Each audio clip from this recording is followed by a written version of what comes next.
Welcome back. Chapter 5. Here we are, analyzing the marketing environment. Come on with me.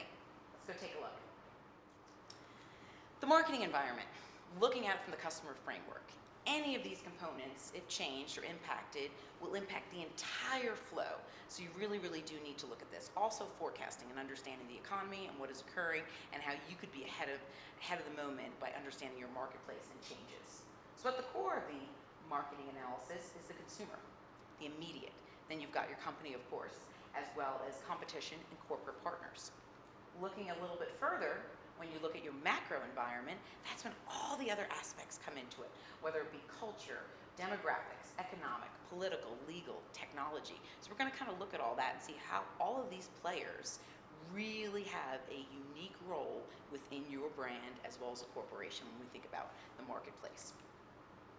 So your immediate environment, your company, obviously your consumers at the heart of it, competition, of course, and corporate partners. Considering leveraging companies, what's the core company? What's the core competency of a company?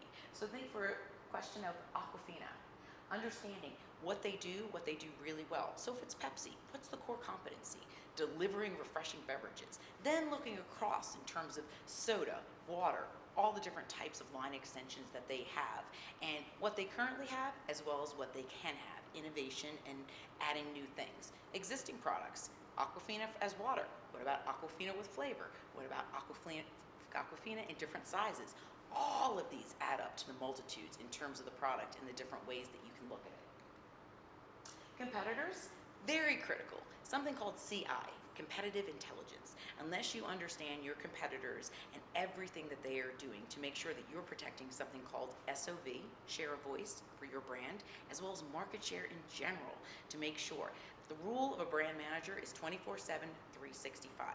Constantly understanding the space of competitors, understanding their pipeline, what they're working on, and seeing where yours is, and making sure that you are still sticking to the mission and vision and have the ethics and corporate social responsibility, but that your product really understands the marketplace at hand. Corporate partners, firms are part of alliances. So consider that. Consider how many different companies have corporate partners. Even Virginia Tech has a variety of corporate partners, whether it's Apple and all the different computers that we utilize, whether it's in design or in analytics, or if you consider Coca-Cola, our official corporate partner within Virginia Tech and all athletics. All of these partnerships are critical because they also help with overall equity, and bringing their brand up and aligning it with your brand is critical. Corporate partners play a large role in the expansion of a brand and also how a brand is perceived. Now looking at the macro environment factors. Let's look a little closely. Culture. Regional culture versus country culture. How many people have ever launched a brand internationally? If you have, you'll know that there's a different set of tools and rules to use. Just as a company, an international company, would not just put their product in the US without doing research, any company has to understand research. So let's talk for a minute about emerging markets, BRICS, Brazil, Russia, India, and China. Before even going into those marketplaces, it is critical to understand the local needs, the suppliers, how to speak, how to position your brand, because otherwise it's like injecting your brand in an area where you have no knowledge. Quick idea about that is the Got Milk campaign years ago. Got Milk translated very well over US and California milk producers loved it. Got Milk and a lot of celebrities took it over, as well as Strong Bones. It really translated very well in the US. Internationally, when they tried to translate it actually, internationally some areas of the country, of the world, took Got Milk as an insult, meaning that families could not provide enough for their fathers of families could not provide enough for their families to provide milk. So considering that in terms of Got Milk actually translated as an insult. So the critical aspect of understanding culture and looking at it and understanding whether it's England and tea is more favorable than coffee, or other different parts of the area and what their core crop is, and utilizing those crops to thread through your brand, all of those are essential in understanding. You cannot just create a template cookie cutter campaign and assume throughout the world it will be universal. You have to understand different cultures. Demographics, easy to understand. Metro versus rural. different types of languages, different areas, different income levels, different lifestyles. Considering all of these aspects, how does a brand such as Under Armour, how do they market in the East versus the West? Do they change up their brands and their products? Warm weather versus cold weather, seasonality, all different aspects affect it, but you have to look at your demographics and who you're marketing to and where they are, and if the message will resonate in your marketing overall environment. Generational cohorts. And this just takes you through a little, but I invite you to look at this video because you will see the variety of different segments. Now, what's the last segment? They say it's Gen Z. No longer millennials, it's Gen Z. And Gen Z cohort is established as anyone that was born pretty much after what they say 9/11. But that cohort now involves a possible 10-year-old and a 15-year-old. Quite different in terms of ages and how they see things. So actually, the industry has broken out another cohort. So Gen Z is one cohort, and Gen AA is another. The Gen A are the ones that are reading things and looking at things on 5 screens at once. They're assuming transparency in everything they do. They're assuming accessibility. It's a different generation now than it was ever before. And those 10-year-olds that are coming in less than 8 years to college are quite different than the 15-year-olds that are looking at college in a few years. Every generation is critical to look at. Baby boomers, they're the most lucrative generation. What's being marketed to them differently than what's being marketed to millennials? Take a look at the segments, take a look at companies and how they target different people based on needs, based on generational cohorts, demographics, cultures. It all pulls together. Income, one of the absolute factors when you think about it in terms of purchasing power. There's also different generations and the sandwich generation.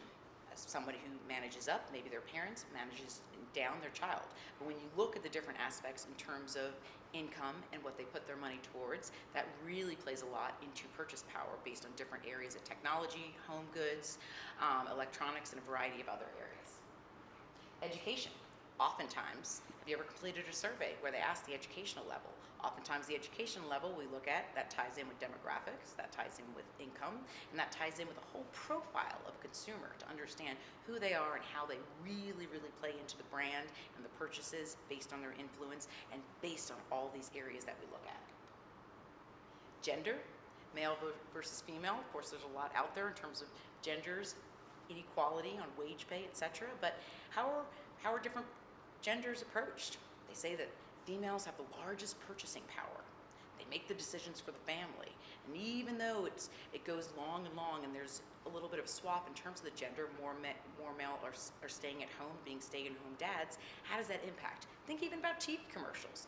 How many times during the Olympics a couple years ago did TV and other brands target moms and not even remembering dads? Take a look at it, see if you notice who's being marketed to on specific TV commercials. Ethnicity, critical.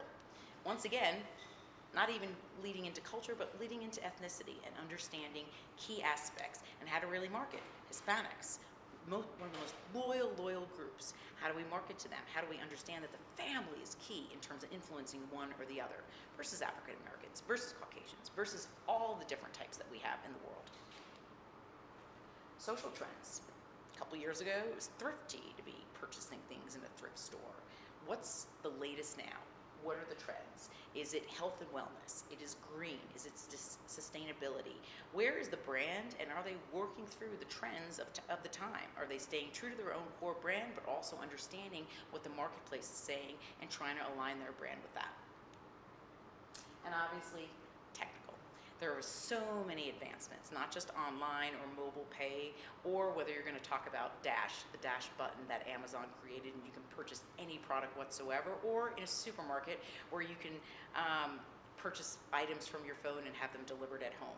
The whole aspect of technology and the expanse in terms of what it has done to distribution strategies and how a brand manager really has to look at things has changed extremely within the last decade or so. And considering, obviously, the economy, how strong the power of our dollar is, where we are today versus a year ago, where we will be in 5 or 10 years, and where does your brand lie? How does the pricing and the components lie into that? And of course, always considering the key acts in in terms of competitive practice, trade regulations, and really ensuring that you're aligning with this and you understand these antitrust laws and all the ones that have been passed before us and how that aligns and plays into how you market your brand, how you look at the marketing environment, the competitive, the culture, the income, the demographics, searing it all up. You have to look at the regulations every single time. And that's it for Chapter 5.